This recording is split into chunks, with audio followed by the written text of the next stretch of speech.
नमस्कार, आप देख रहे हैं कच्चा चिट्ठा। मैं हूं आपके साथ प्रीति रघुनंदन। सुशांत सिंह राजपूत केस में रोज नए खुलासे हो रहे हैं, लेकिन उनके पिता की ओर से दर्ज कराई गई एफआईआर के बाद इस केस में नया मोड़ आ गया है।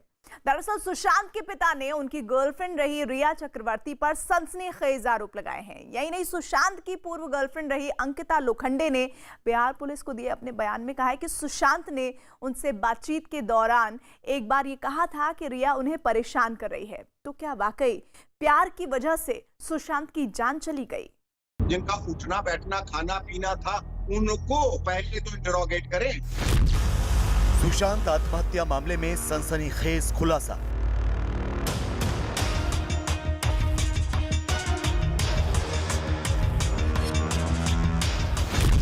सुशांत की गर्लफ्रेंड रिया चक्रवर्ती पर गंभीर आरोप। आपसे नेम्ड अक्यूज्ड रिया और उसके अकम्प्लिसेस हैं, चाहे उसके पिता हो शामिल, उसके भाई हो, कौन कौन लोग, वो अभी हम नहीं कह सकते खुलासा। मुंबई के जुहू इलाके के इसी जगह पर प्राइम रोज जो अपार्टमेंट है, यहाँ पर रिया चक्रवर्ती का घर है और यहीं पर रिया चक्रवर्ती अपने पूरे परिवार के साथ रहती हैं। प्यार, पैसा और धोखे का शिकार, दिल बेचारा। 14 जून 2020 यही वो तारीख थी जब टीवी की दुनिया से हिंदी फिल्मों में अपनी अदाकारी के दम पर पहचान बनाने वाले सुशांत सिंह राजपूत ने आत्महत्या कर ली। बिहार से मुंबई तक का सफर तय करने वाले सुशांत सिंह राजपूत ने बांद्रा स्थित अपने घर में फांसी लगा ली। सुशांत ने अपनी जान क्यों दी? सुशांत ने वाकई आत्महत्या की थी या फिर उन्हें मजबूर किया गया था? सुशांत की मौत का असल गुनहगार कौन है? इन तमाम सवालों के साथ मुंबई पुलिस की जांच शुरू हुई। सुशांत से जुड़े तमाम लोगों से पूछताछ शुरू हुई। जांच का दायरा बढ़ता चला गया और इसके लपेटे में फिल्मी दुनिया के मशहूर लोग भी आए। संजय लीला भंसाली, महेश भट्ट और शेखर कपूर तक से पूछताछ हुई। लेकिन तभी सुशांत आत्महत्या केस में एक नया मोड़ आया। उनके पिता के सिंह ने करीब 1.5 महीने बाद बिहार की राजधानी पटना में एक एफआईआर दर्ज कराई, जिसमें सुशांत की मौत का जिम्मेदार ठहराया गया एक्ट्रेस रिया चक्रवर्ती को। जी हाँ, वही रिया चक्रवर्ती जो सुशांत की गर्लफ्रेंड हुआ करती थी, वही रिया चक्रवर्ती जो सुशांत के साथ उनके घर पर रहा करती थी, वही रिया चक्रवर्ती जिन्होंने सुशांत की आत्महत्या करने से ठीक 6 दिन पहले उनका घर छोड़ दिया था।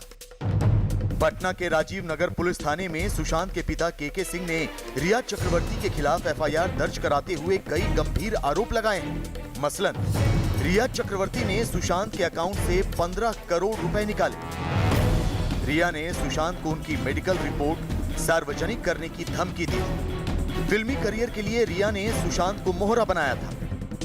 रिया ने सुशांत को घर वालों से दूर किया, उनका फोन नंबर तक बदलवा दिया। रिया चक्रवर्ती सुशांत की प्रॉपर्टी हथियाने की कोशिश कर रही थी। रिया ने सुशांत की मौत के कुछ दिनों पहले ही घर का स्टाफ बदल दिया था। रिया ने सुशांत को दिमागी तौर पर परेशान किया और उन्हें आत्महत्या के लिए मजबूर किया। करोड़ रुपया उनके अकाउंट से 1 साल में करीब निकला है। अब वो कहाँ निकला है, अब ये भी मीडिया में आ रहा है कि क्रेडिट कार्ड वही यूज़ करती थी। हमारे को भी ये इन्फॉर्मेशन है, हमारे को भी स्टाफ ने बताया कि क्रेडिट कार्ड वही यूज़ करती थी और पिन नंबर भी उनके पास होता था। तो सारे जो कंट्रोल उनके पास था, उनका मेडिकल रिकॉर्ड वही देखती थी, डॉक्टर के पास कहाँ ले जाएंगे वो भी वही डिसाइड करती थी। परिवार को कभी भी इन्वॉल्व नहीं किया। सुशांत सिंह राजपूत के पिता की ओर से लगाए गए आरोप बेहद गंभीर हैं और कई सवाल भी खड़े करते हैं। मसलन ये कि क्या सुशांत प्यार, पैसे और धोखे का शिकार हो गए? क्या सुशांत ने अपनी ही गर्लफ्रेंड की जालसाजियों की वजह से मौत को गले लगा लिया? क्या रिया चक्रवर्ती ने ही सुशांत को जानबूझकर सुसाइड के लिए उकसाया? इन तमाम सवालों से पर्दा आज नहीं तो कल जरूर हटेगा। लेकिन सुशांत के परिवार वालों ने रिया चक्रवर्ती पर जो आरोप लगाए हैं वो वाकई चौंकाने वाले हैं। यही नहीं, सुशांत की कंपनी से जुड़े कुछ राज जो अब बाहर आ रहे हैं, उनसे भी शक की सुई रिया और उनके परिवार की तरफ घूमती नजर आती है। दरअसल सुशांत सिंह राजपूत ने 4 कंपनियां बनाई थी। इनमें रिया चक्रवर्ती और उनके परिवार के सदस्य भी डायरेक्टर थे, जबकि सुशांत की इन 4 कंपनियों में से एक company Vivid Rays Realitics private limited में सुशांत, उनकी गर्लफ्रेंड रिया चक्रवर्ती और रिया चक्रवर्ती के भाई शोविक चक्रवर्ती डायरेक्टर हैं। अब तक की जांच में पता चला है कि इस कंपनी में पूरा पैसा सुशांत सिंह राजपूत ने ही लगाया था। लेकिन गौर करने वाली बात यह है कि इस कंपनी के नवी मुंबई के पते पर इंद्रजीत चक्रवर्ती का नाम दर्ज है। ये इंद्रजीत चक्रवर्ती कोई और नहीं बल्कि रिया के पिता हैं। ऐसे में पुलिस ये पता लगा रही है कि आखिर असली डायरेक्टर के नाम पर दर्ज हुई इस कंपनी का पता रिया के पिता इंद्रजीत के नाम पर कैसे, जबकि इस कंपनी से जुड़े वित्तीय लेन देन की जानकारियां भी जुटाई जा रही हैं।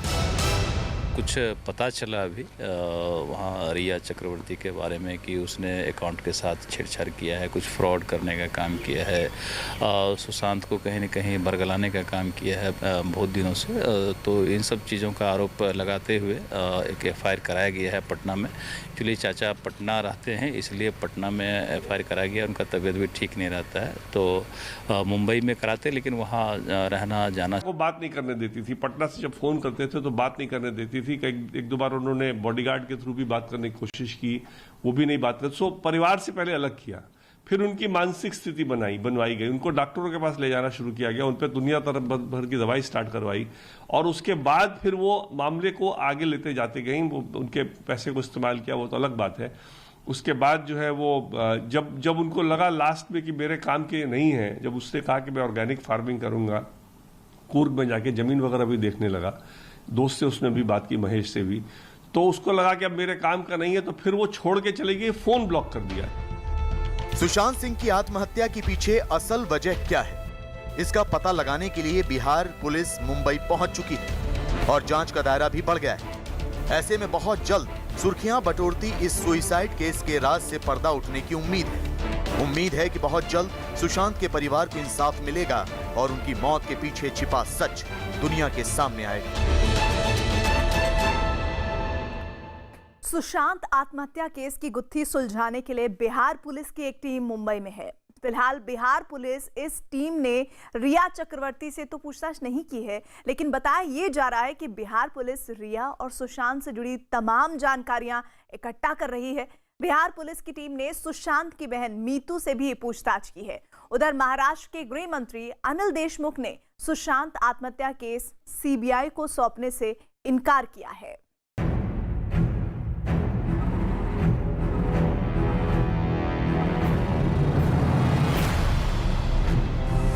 कोई सीबीआई जांच की मांग कर रहा है। मैं चाहूंगा कि सीबीआई के द्वारा इसकी जांच हो। कोई सुशांत को इंसाफ दिलाने की आवाज बुलंद कर रहा है। उनको पूरी तरह से सजा दिलाने का काम होना चाहिए। कोई मुंबई पुलिस की जांच पर सवाल खड़े कर रहा है, तो महाराष्ट्र के गृह मंत्री इस मामले पर बैठक कर रहे हैं।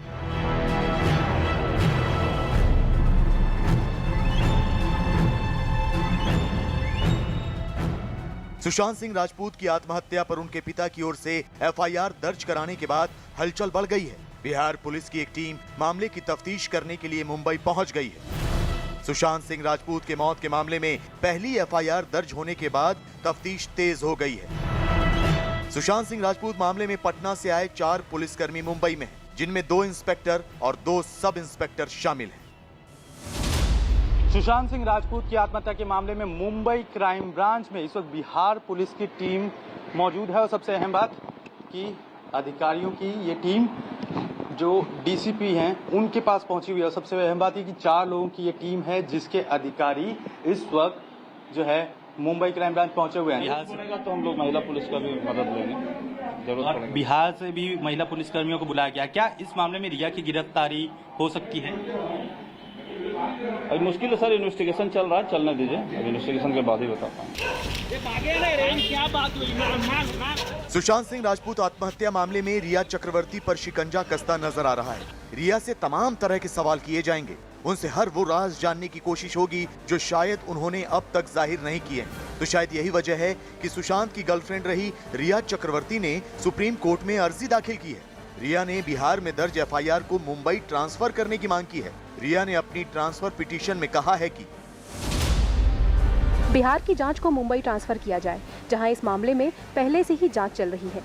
एक मामले की जांच 2 जगहों की पुलिस नहीं कर सकती। जब पहले से ही जांच मुंबई में चल रही है और इसकी पूरी जानकारी लोगों को है, तो ऐसे में बिहार में इसी मामले में एक ही घटना पर मुकदमा दर्ज कराना गैर कानूनी है।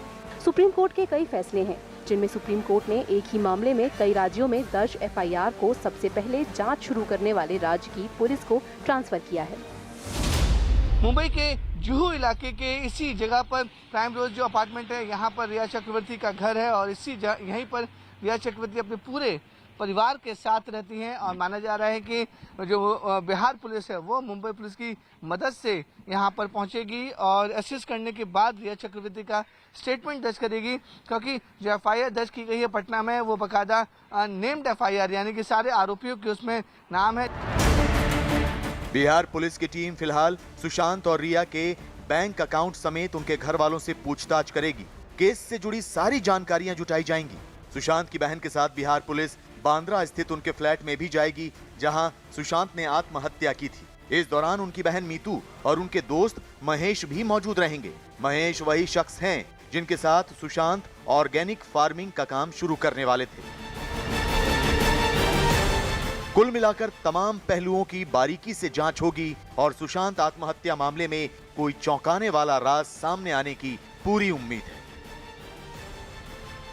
और अब बात वायुवीर राफाल के अभिनंदन की। 48 घंटे के सफर के बाद 5 राफाल लड़ाकू विमानों की आखिरकार भारत में हैप्पी लैंडिंग हो गई। राफाल विमानों के भारत पहुंचते ही देश भर में खुशी का माहौल दिखा। कहीं हवन पूजन किया गया तो कहीं राफाल पर गीत गाए गए। अंबाला में राफाल को वाटर सल्यूट दिया गया। लेकिन आसमान के इस योद्धा के भारत आने से चीन और पाकिस्तान की हालत पतली हो गई है। दोनों देशों को अब इस बात की चिंता सता रही है कि वो इस महाबली का सामना करेंगे कैसे। हिंदुस्तान की धरती पर भारत के प्रधानमंत्री नरेंद्र मोदी के प्रयासों से आ रहा है, उसकी कुशल लैंडिंग के लिए आज हमने पालिका विहार में हवन किया है। कहीं तिरंगा लहराया गया तो कहीं देशभक्ति के गीत गाए गए। आज अंबाला के सभी हमारे साथ भूतपूर्व सैनिक साथी भी हैं, हमारे अंबाला के आम जनमानस लोग हैं, जुड़े हुए हैं, संगठन के लोग हैं, सबको इतनी अभूतपूर्व खुशी है। राफाल के रणभूमि में पहुंचने का जोश कुछ ऐसा था कि आसमान में भी तिरंगा नजर आया।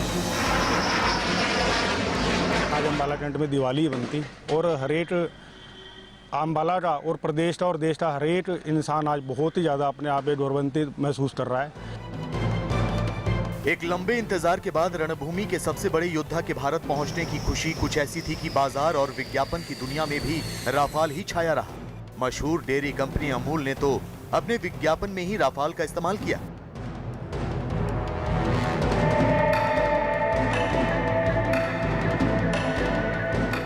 उनतीस जुलाई 2020 दोपहर 3 बजे।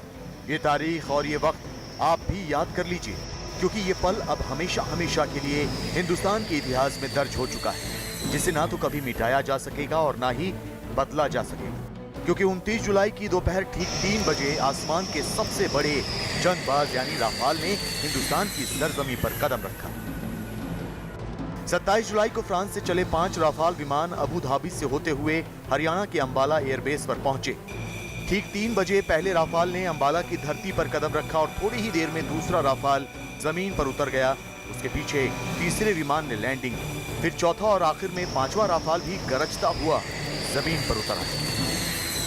और अब जो है अंबाला के आसमान पर ये उड़ते हुए नजर आए हैं, तो ये एक कह सकते हैं कि काफी महत्वपूर्ण क्षण है, काफी महत्वपूर्ण लम्हा है भारतीय वायुसेना के लिए, भारत के लिए, और खास तौर पे कि उन दुश्मन देशों के लिए जो लगातार जो है भारत के खिलाफ जो है साजिशें रचते रहते हैं। अंबाला में राफाल की लैंडिंग के बाद उसे परंपरागत तौर पर वाटर सैल्यूट दिया गया।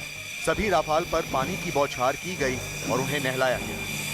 राफाल के भारत की धरती पर कदम रखते ही रक्षा मंत्री राजनाथ सिंह ने विमान की तस्वीरें शेयर करते हुए ट्वीट किया, राफाल विमान अंबाला में सुरक्षित उतर चुके हैं। भारत में राफाल लड़ाकू विमानों का टचडाउन हमारे सैन्य इतिहास में एक नए युग की शुरुआत है। ये मल्टी रोल एयरक्राफ्ट भारतीय वायुसेना की क्षमताओं में क्रांतिकारी बदलाव लाएंगे। राफाल का जैसा स्वागत जमीन पर किया गया, वैसा ही स्वागत उसका आसमान में भी किया गया। राफाल के भारत की वायुसीमा में दाखिल होते ही 2 सुखोई विमान ने उन्हें एस्कॉर्ट करना शुरू किया। ये तस्वीर राफाल के भारत की वायुसीमा में दाखिल होने के फौरन बाद की है। इनमें सामने की ओर नजर आ रहे 5 विमान राफाल हैं और पीछे की ओर दिख रहे 2 लड़ाकू विमान सुखोई हैं। राफाल के भारत में दाखिल होने के बाद से अंबाला में उनकी लैंडिंग होने तक सुखोई विमान ने इसी तरह राफाल का स्वागत किया। टू फ्रंट वॉर के खतरे के मद्देनज़र रफाल एक गेम चेंजर के तौर पर है और जो कि आज भारतीय वायुसेना को मिल चुका है। आधिकारिक तौर पर इसका जो है इंडक्शन अभी लेट होना है, लेकिन अगर इसके काबिलियत की बात करें तो इस वक्त चीन और पाकिस्तान में इसके टक्कर का फाइटर एयरक्राफ्ट फिलहाल नहीं है।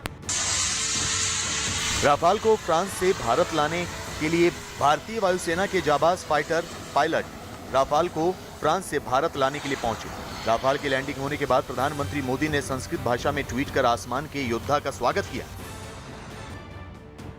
राष्ट्र की रक्षा के समान पुण्य, राष्ट्र की रक्षा के समान व्रत, राष्ट्र की रक्षा के समान यज्ञ न कोई है न कोई हो सकता है। आकाश को छूने वालों, आपका स्वागत है। राफाल के भारत की सीमा में दाखिल होने पर उसका स्वागत भारतीय नौसेना ने भी किया। नौसेना ने राफाल के पायलट से संपर्क साधा और उन्हें राफाल के हिंदुस्तान लाने पर बधाई दी। राफाल के पायलट से संपर्क समंदर में मौजूद भारतीय नौसेना के एक युद्धपोत ने की। Indian Naval Warship Delta 63, welcome to the Indian Ocean. Naval Warship Delta 63, Arrow Leader, many thanks. Most reassuring to have an Indian warship guarding the seas. Arrow Leader Delta 63, may you touch the sky with glory. Happy landings. Delta 63, Arrow Leader, wish you fair winds. Happy hunting over and out. Rafale को France से भारत तक भारतीय वायुसेना के fighter pilot लेकर आए। Rafale पर 7,000 kilometre की पहली उड़ान भरने वाले इन सभी पायलट के घर में भी जश्न मनाया जा रहा है। आस पड़ोस के लोग इन पायलट के घर पहुंचकर उन्हें शुभकामनाएं दे रहे हैं। राफाल के एक पायलट रोहित कटारिया के दादा तो अपने पोते की खुशी पर अपने आंसू तक छिपा नहीं सके। खुशी है मेरे को बहुत ज्यादा। मैं काफी दिन से यही सोच रहा था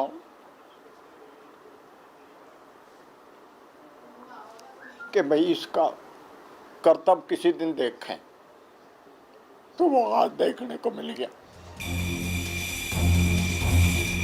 राफाल के भारत पहुंचने पर जहां 130 करोड़ देशवासी जश्न मना रहे हैं, तो वहीं भारत के दो पड़ोसी चीन और पाकिस्तान में मातम छाया हुआ है। इस्लामाबाद के होश उड़े हुए हैं और बीजिंग बेचैन हो उठा है, क्योंकि आसमान के सबसे बड़े योद्धा के भारत आने के बाद ये दुश्मन देश अब भारत को आंख उठाकर भी देखने की हिम्मत नहीं कर सकते। राफाल दुश्मनों का काल है, लेकिन राफाल का इंतजार भी कम लंबा नहीं रहा। लड़ाकू स्क्वाड्रन की कमी से जूझ रहे भारतीय वायुसेना को ये मल्टी रोल फाइटर जेट मिलने में करीब 2 दशक का वक्त लग गया। 2012 में राफाल का चयन किया गया था और इसके 8 साल बाद इस लड़ाकू विमान के 5 गगनवीर भारत पहुंचे और इस दौरान राफाल पर राजनीति भी खूब हुई। लेकिन वायुसेना की जरूरत को ध्यान में रखते हुए इस लड़ाकू विमान को ऐसे हथियारों से लैस कर लाया गया जो दुश्मन के दांत खट्टे करने में महारत रखते हैं। ये इंतजार था ऐसे लड़ाकू विमान का जिसका जवाब देश के किसी भी दुश्मन के पास न हो। राफाल से पहले हिंदुस्तान में सुखोई लड़ाकू विमान आया था, लेकिन ये 22 साल पुरानी बात हो चुकी है। राफाल को भारत लाने का फैसला तो काफी पहले हो चुका था, लेकिन इसके भारत आने में काफी समय लग गया। 1997-98 में भारत में सुखोई विमान आया था। सुखोई को भारत ने रूस से खरीदा था। इसके बाद 2001 में भारत सरकार ने नए फाइटर जेट खरीदने का फैसला किया, लेकिन राफाल के नाम पर मुहर लगने में पूरे 11 साल लग गए और 2012 में राफाल को खरीदने का फैसला हुआ।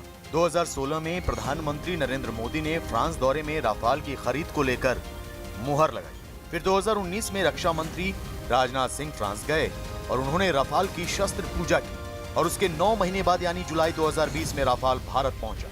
इस तरह नए विमान की खरीद का फैसला होने में पूरे 19 साल लग गए।